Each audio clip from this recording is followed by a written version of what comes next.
Welcome to Beyond Your Why podcast, where we go beyond just talking about your why and actually help you discover and then live your why.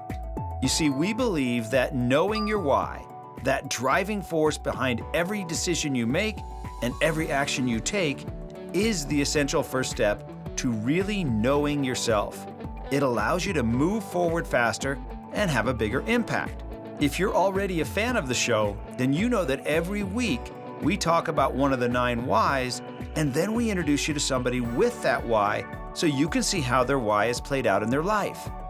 This show will be more powerful for you if you've already discovered your why. If you still need to do that, head over to whyinstitute.com and discover your why today. It'll only take you about 5 minutes. Now, let's meet today's guest. Welcome to Beyond Your Why podcast, where we go beyond just talking about your why and actually helping you discover and then live your why. So if you're a regular listener, you know that every week we talk about one of the 9 whys, and then we bring on somebody with that why so you can see how their why is played out in their life.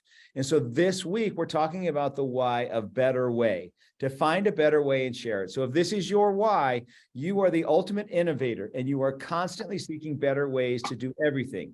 You find yourself wanting to improve virtually anything by finding a way to make it better. You also desire to share your improvements with the world. You constantly ask yourself questions like, what if we tried this differently? What if we did this another way? How can we make this better? You contribute to the world with better processes and systems while operating under the motto, I'm often pleased but never satisfied. You are excellent at associating, which means you are adept at taking ideas or systems from one industry or discipline and applying them to another, always with the ultimate goal of improving something. And so today I've got a great guest for you.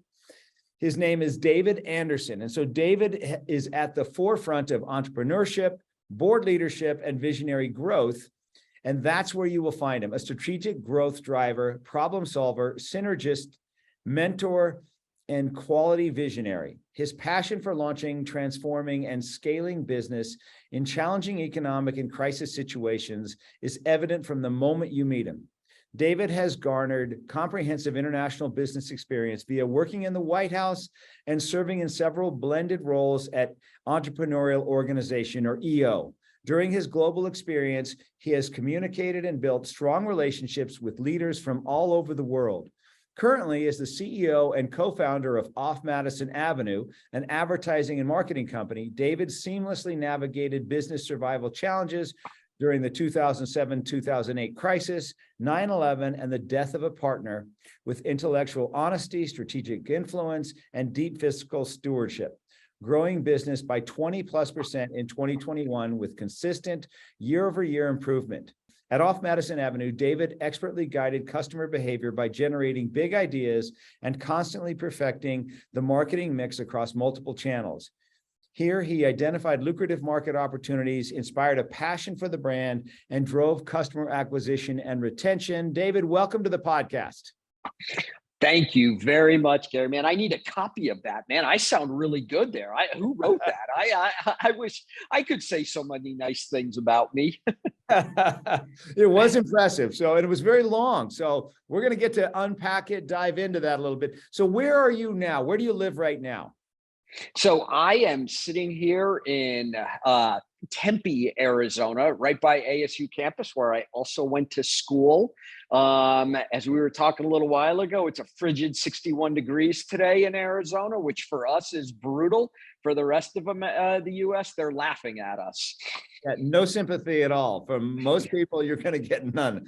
I was up in Denver during the holidays. It was -14, wind chill -27. So 61 is not frigid. Yeah, we're spoiled rotten here. Well, take us back in your life now. Where did you grow up? Where'd you go to high school? And what were you like in high school? All right. Well, for all the old people on here, I'll give you the Reader's Digest version. They know what that means. I was born in Arizona, but lived here only a couple years. And my dad, interestingly enough, me being an entrepreneur almost my entire life, was a total corporate guy. Got transferred back to Manhattan. So we lived in New Jersey, but all of our family was here in Arizona. So I spent a lot of time here. came back, went to ASU here, took me more than 4 years. We won't go into how many years, nor my GPA. But after that, I kind of just needed a change and ended up back in Washington, D.C. for a little over 4 years, some of the most fantastic learning, fun times of my life. And then back here in Arizona since the early 90s, where I went to work for somebody for a short time and then really started my entrepreneurial ventures, serious entrepreneurial ventures, which I've been in for 25 plus years now. Okay, so for those of you listening, David's why is to find a better way and share it. How he does that is by challenging the status quo and thinking differently. And what he ultimately brings are simple solutions to help others move forward. So David, back to high school real quick. What were you like in high school? What was it like hanging out with you? Well, to translate how you explained a better way, we drive people crazy because we're never happy with anything. We're always like, what if? How about we do this? How about we do that? And being totally honest with you, Gary, I really wasn't like that in high school. I have really evolved. I was more, fly under the radar. Most people from high school probably wouldn't even remember who I was. And in a lot of ways, it was what could I do to get by, except for I was taught from my dad, who started work in a Fortune 25 company in their warehouse and became a senior vice president. I learned the value of a hard work ethic. And I, all through high school, worked, through college worked. So while I am by no means the smartest tool in the shed, I will outwork anybody, work harder, and doing that. And I will tell you, I still fall into that, but I have had the absolute privilege of working for two presidents of the United States for political reasons. I won't get into them at this point because just the state of politics now, but I learned some really, really valuable lessons. And one of the biggest was the importance of the people you have around you. You're only as good as the people that you have around you. And I got it up close. I worked in the executive office of the president, and I got an up close view of just some of the most amazing people you will ever meet, politics aside and all of that. And I just learned a lot. And I learned a lot. I learned about people who had that why and that vision thing, of what it was going for. And that's really where I can say my transformation really started. Now, I was pretty young when I did that, mid-20s. I wish I would have paid a lot more attention to the learnings that I've had. But I was kind of a late bloomer and didn't really get all of this till later on in life. Okay, so let's talk about this fly under the radar thing. Why were you a fly under the radar? Because I'm not sure that, well, I'd love to hear your perspective on how tall were you in high school? Yeah, that's actually a great question. I am not a tall guy. I'm 5'5", 5'6" on a good day. Two boys in their 20s who both tower over me. Being honest, I was bullied a bit as a kid too. Changed schools when I was in, I think, 4th grade, and it was a pretty brutal experience. And I talk about that now, being shorter, being bullied. I think that I know that all had an effect on, me kind of maybe being my real self at a younger age. Yeah, and the reason I had no idea, because I can't tell obviously on a screen how tall anybody is. But the reason I mention that is because I had a similar experience. I grew late. I grew mostly after high school. And so I know that experience, looking younger than everybody, and how that can maybe keep you more in your shell, if you will, until finally you get out and realize, hey, you know what? I'm just as good, if not better than everybody else here. Let's go rock and roll. And well, yeah, and in high school, you're judged in a different way. I am an average athlete at best, which, in high school, that means, a lot. And I wasn't part of the cool crowd and all of that. So, life has a lot to do with who you associate yourself with, going back to what I said before of what I learned. And it was just kind of simpler to, keep a low profile, you know? Yeah, gotcha. Otherwise you get picked on. So, okay, so off to ASU. What was it like? What was college years like for you? College year. This, when you got to college, how old did you look? Yeah, well, I don't look young anymore. Luckily, everybody can't see me on screen. But yeah, most definitely, you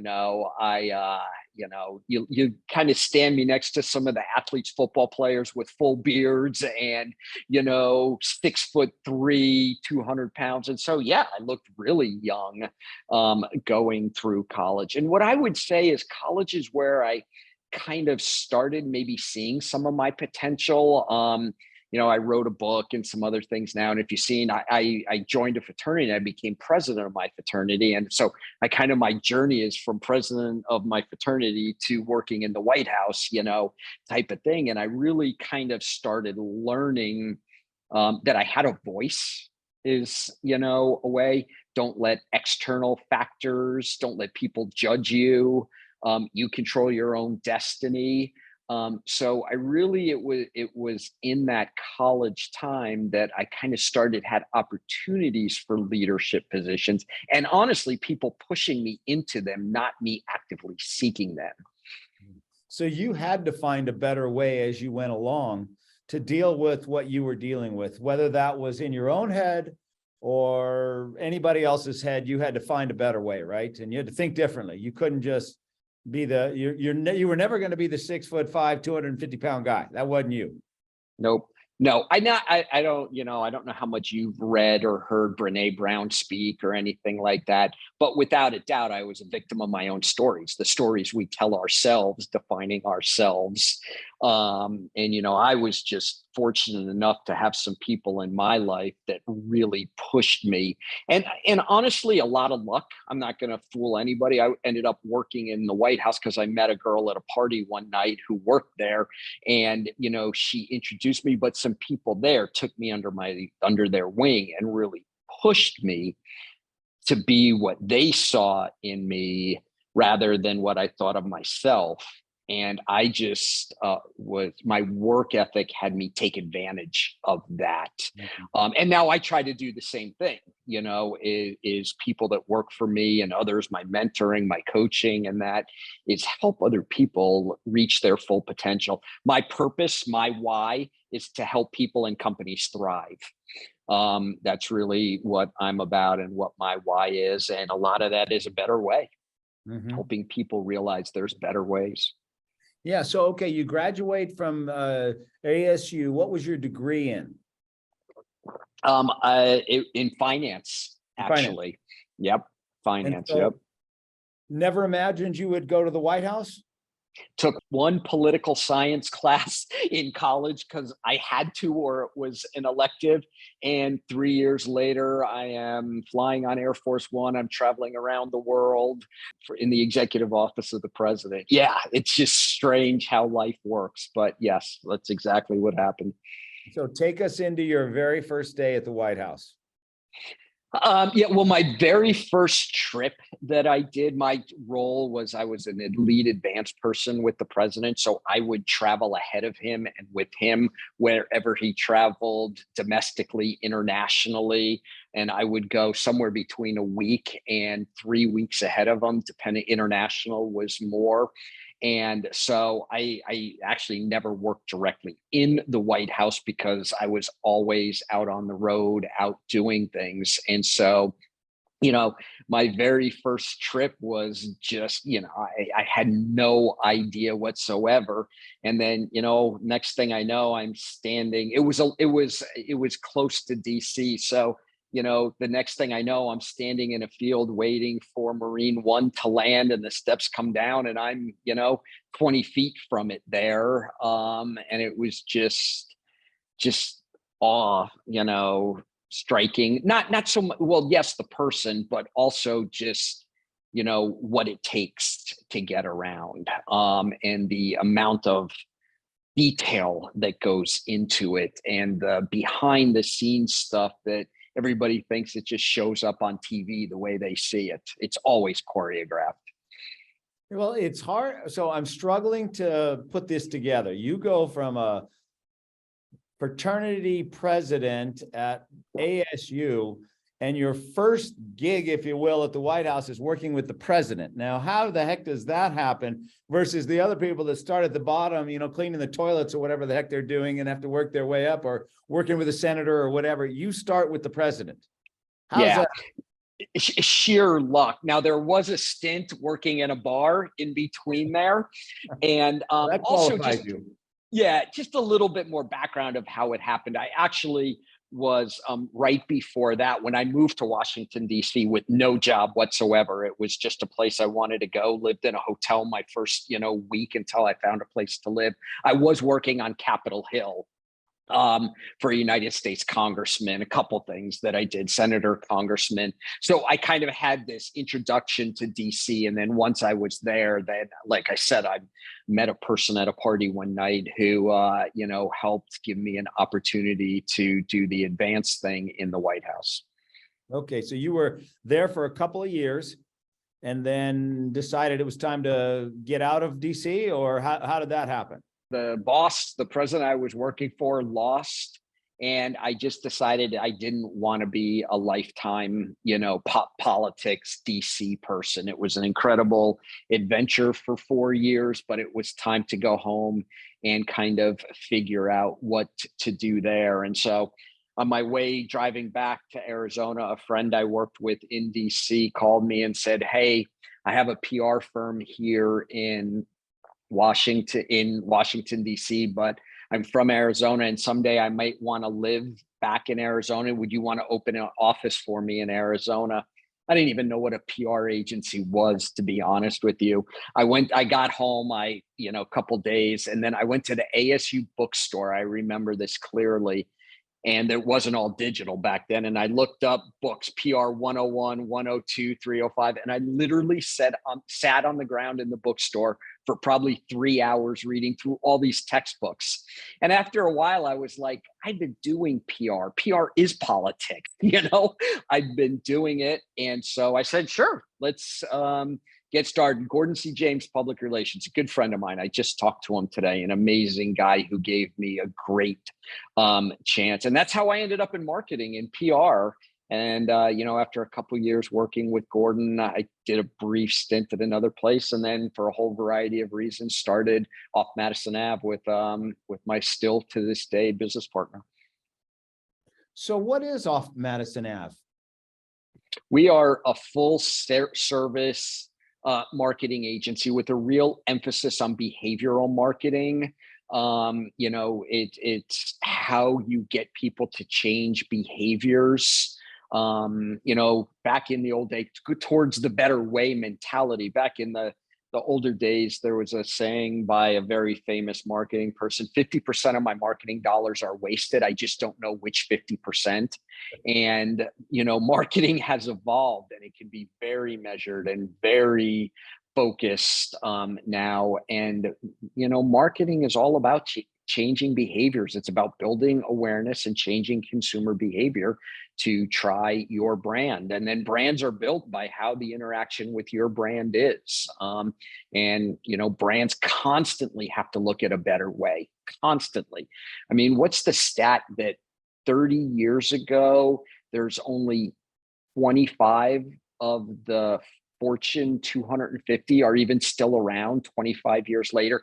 Some statistic like that. I butchered that, but it is there is significant history of brands that don't keep up, don't find a better way, don't change, that go out of business or get gobbled up by somebody, much bigger, because they're not constantly looking for that better way. So what do you like? Give us an example of what you mean by how to get people to change their behavior. Like, what would be an example of something like that? Well, I will, for your listeners, there's BJ Fogg, who wrote the book Tiny Habits. BJ Fogg teaches at Stanford University and also is kind of known as one of the gurus of behavioral marketing. And it's really about the messaging and what you called, they changed the terminology, but triggers. motivates somebody to change a behavior. I don't know. Well, my wife doesn't let me go to grocery stores because I come back with everything except what she sent me for. But how many people just buy the exact same brand every time? Oh, I get that milk. I buy that peanut butter. I always drink Coke, not Pepsi or nothing else. So what do you need to do to change people's behavior to try a different brand? What are the stimulus that you need to give to get people to try something different, to change their ways of doing it? And there is a science behind it. And it goes to, how you say things and what the motivations are. How do you learn from people's behaviors with one brand or product or service, and how do you translate that into getting them to use a different brand or service? So there's a real science behind it and the steps that you take to get people to do that. Would you be able to give us an example of how you've done something like that, or how a company has done something like that, getting people to change a behavior? Like, what would be a product that you could think of that kind of illustrates that? You can see it a lot. There's some classic brands that do it a lot, the Nikes of the world, even the Starbucks of the world, that how they entice you to, order larger sizes of drinks that they have just by the points system. Loyalty programs are great ways to get people to change their behaviors because you're incentivizing them. You do so much of this. And now yet again, as of Tuesday, Starbucks added the number of stars for me to get another drink, but that's great ways of doing it. Is loyalty programs are a great way to get people to change behaviors, to go to places. We do a lot in travel and tourism, and by marketing people who do the same thing every year, but you can show similar activities that they do, like outdoor adventure. People like to do outdoor adventure. So what type of things do you message to them to get them to try something different? Does that make sense? Yeah, maybe even something as simple as when you go through a drive-through, when they suggest, hey, would you like a apple fritter or whatever the heck it is with what you're ordering? You never even were thinking about an apple fritter. Yeah, absolutely. And you know what? The significant increase in programs where you pay a flat monthly fee entices, okay, I paid one fee to this company, like my car wash, even though they're a client of ours, Cobblestone, $30 a month, and I can go as often as I want, whenever I want. Well, how many times am I going to go to a different place once I'm tied in there? So they've kind of locked in my behavior now to, oh, by the way, I get points every time I do it to get me to free polishes and all of that kind of stuff, that go there. How about Costco, of people's behavior to go on Saturdays and Sundays to get the snacks, the food samples? Have you ever seen people go there, to get the samples? It's just ridiculous. People stand in line to have a little cup of 3 M&Ms to try, to go there, but it programs people. Oh, we'll do that. Or even 99 cent, you can get a Coke and a slice of pizza for, $1.49 at Costco, and people take their whole families. It's all the behaviors that build on to get that there. Mm-hmm. And I didn't really realize there was a science to it. I guess it makes sense that there would be, but you just kind of think it's trial and error, and somebody gives it a shot and say it worked, it didn't work. But there's a whole lot behind it that we don't even know, it sounds like. There is, and with AI, with the continued growth of AI, it's going to become more and more and more, prevalent. Building digital personas on customers. We have another company called Lighthouse PE, which is a SaaS software product that embeds in any branded app, and using location and other indicators is all about building an individual's behavioral patterns to send them the exact right messages at the right time to get them to take action. Mm-hmm. So does AI excite you or scare you? A little bit of both, to be honest with you. Some of this know what's it called? The chat thing where you put a few words in of what you want. I have one son still in college, and I really had no idea how prevalent it was until he was telling me, oh yeah, he swears he doesn't do it. And I'm like, yeah, right. Kids are writing their entire papers. This software is right. I need a 3-page paper, 1,200 words on, Roman Empire, and it does it for you. And so that kind of stuff. But I also saw, I think it was 60 Minutes actually, story that professors are now, how do we make assignments that work around that? So the human mind will always find ways to work around the AI. But what does it mean for job growth in the future? I don't know. There's a lot of unknowns as AI continues to be embedded in more and more parts of our lives. What made me feel better about it, because same with me. I'm excited but nervous about it, scared. Where's this going to take us? What's the end game here? And somebody was telling me that when the phone came out, when the telephone came out, people were predicting the end of the world. It's going to change everything. No one's going to have a conversation. Nobody's going to know each other anymore. And, on and on and on. They're just going to do it through the phone, and the end of the world's coming. And of course it didn't. So the same sort of thing is being predicted for this. Interestingly, earlier today, I had an interview with a gal who's an AI expert. So we had this same kind of conversation, but you also have been participating quite heavily with EO, correct? Yeah, absolutely. Absolutely. And absolutely. If I could just kind of go back a little bit to what you just said, I think you're spot on. And we will continue to learn and adapt and grow and change. And we are in right now a massive innovation change with the proliferation of social media. And how are we handling that? Look what it's done to our political environment. Look what it's doing to creating, good and bad around the world. And just like when we went from the agricultural to industry to the industrial revolution, there was massive change, the growth of urban cities, and we figured it out. And so there will be this, and going to a better way without thoughtful consideration for the ramifications of a better way can lead to a lot of challenges. And that's somewhere, while people like me who just think, oh, better way, do it different, my team here is the one saying, whoa, Dave, interesting, but let's think about the ramifications of that. Let's think about play chess rather than a quick game of checkers. I think we can all do a better job of. So I'm a better way, but I'll tell you what, I need a significant counterbalance to that in my personal and professional life. So anyways, I just wanted to add that in because I agree totally with you, but where better ways sometimes get way out in front of themselves has led to me getting myself in trouble more than a few times going on. So Entrepreneurs Organization, yes, fabulous organization, I think over 17,000 members now in 62 countries around the world. I had the privilege of not only serving on the global board of directors, but also the global chair up until July 1 of last year when my term ended.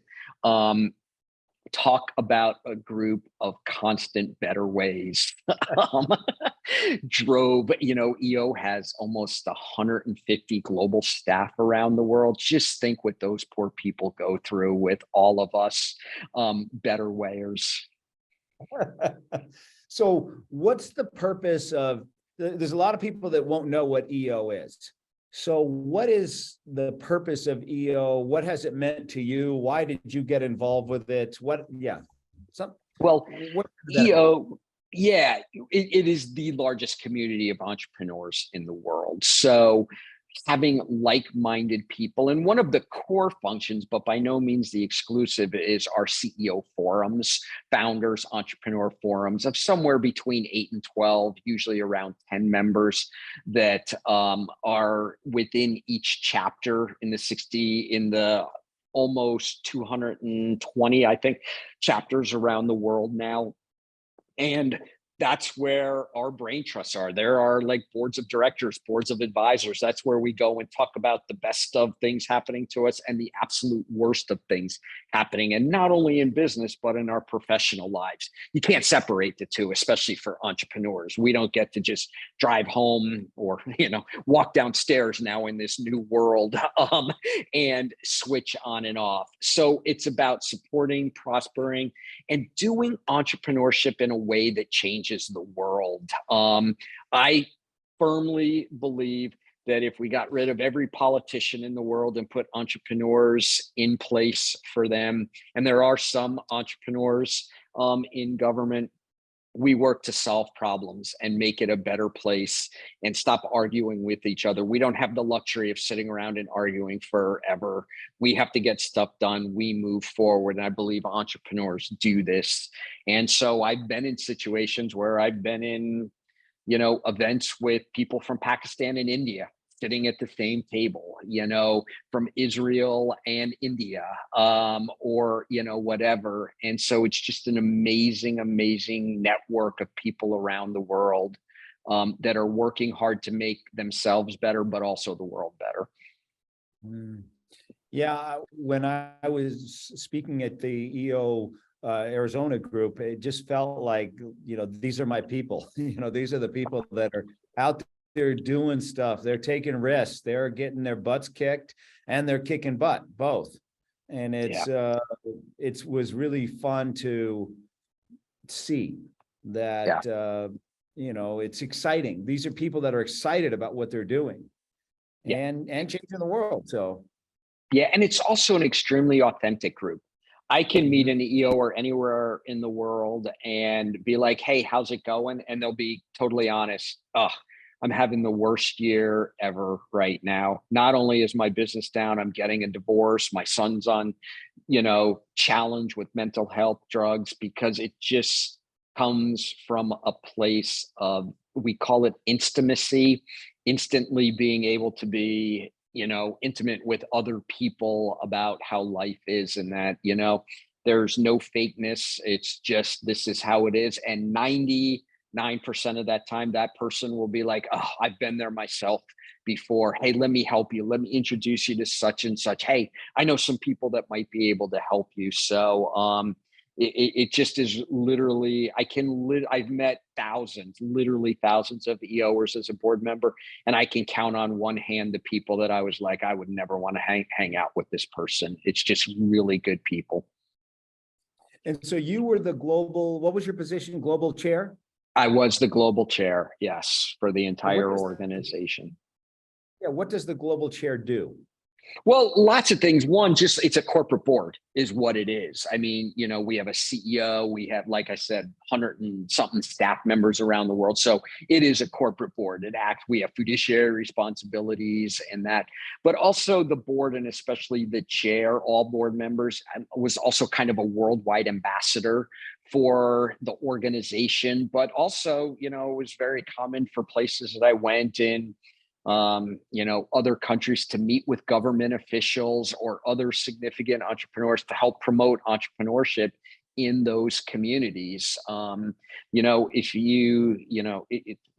viewpoint, I should say, and many others, is, if you look at the world, entrepreneurs are the vast majority who create jobs. We create jobs. We provide security to people. We are the backbone of the worldwide economy. When you look at entrepreneurship and the number of people that they employ and where they are. So it's a passion of mine of spreading that entrepreneurship, but also helping fellow entrepreneurs around the world. I'm sure we have a favorite person in common in Warren Rustand. Yes, I know Warren very well. He lives right here in Arizona, down south a bit in Tucson, but yes, I know Warren extremely well, a fabulous, leader, but person who also has given his all to helping, make entrepreneurs better around the world. So yes, very excellent gentleman. I had him on the podcast a while back, and it's one of my favorite interviews. And it was interesting because no matter what I asked him, I don't know how he did this, but no matter what I asked him, he had an incredible answer. it was not like a basic answer. I'd say, so, what does it mean to be a good leader or whatever I asked him? He said, well, there's 4 things to that. I'm like, how would you know there's 4 things to what I was going to ask you? I mean, it was so crazy. Oh, great, Gary. You just raised the bar for me I significantly. know. Okay, I'll ask you the last question. Here's one. What's the best piece of advice you've ever been given or the best piece of advice you've ever given? I kind of said it earlier. Don't let others define you. Never underestimate yourself. And one of my favorite books is Grit by Angela Duckworth. What we do every day in our business life and personal lives requires immense amount of grit. And we're going to have setbacks. If you don't think you're going to have setbacks, you're delusional. It's how you respond to them. And I have a 23 and almost 21-year-old, and that's what I tell them all the time. You know what? It's life, and you're going to have setbacks. And it's not, it's how you respond to those setbacks and the grit that you show that will define you. And so never let anybody else define you, never give up, and just have grit, because it'll get you through the worst of times, because the good times will come again. I love it. I love it. So, David, if there's somebody listening that wants to get a hold of you, wants to follow what you're doing, wants to look at your company off Madison Avenue, what's the best way for someone to get in touch with you? Well, you could look at offmadisonave.com. I also have a personal website for some of the coaching that I do, and boards of directors stuff that I do. And it's dwaleadership.com. My name is David Wayne Anderson, dwaleadership.com. And the email is dwa@dwaleadership.com. So you could go to the website or email me directly and, learn a little bit more. I'm on LinkedIn. You can find, there's probably about 3.5 million David Andersons. One of the most common names there is, but you can find me, David Anderson at Off Madison Ave, or even in Phoenix, Arizona, you'll find me. One last thing before we end, because we didn't get to talk much about what kind of coaching do you do? Who would be an ideal client for you? So I work to help build high-performing teams. We all know that you can have the best strategy in the world, but if you don't have the high-performing team to execute against it, your strategy will never get executed the way to get real results. So I work with CEOs, but I also work with managers that have teams and how to make them better leaders. I'm not complete yet, but I'm well into also becoming a Marshall Goldsmith certified business coach. Marshall Goldsmith, #1 business coach rankings many times over. And my favorite book, which falls exactly in line with the better way, is What Got You to This Point Won't Get You to the Next Point. What got you here won't get you there. So I'm butchering it. Sorry, Marshall.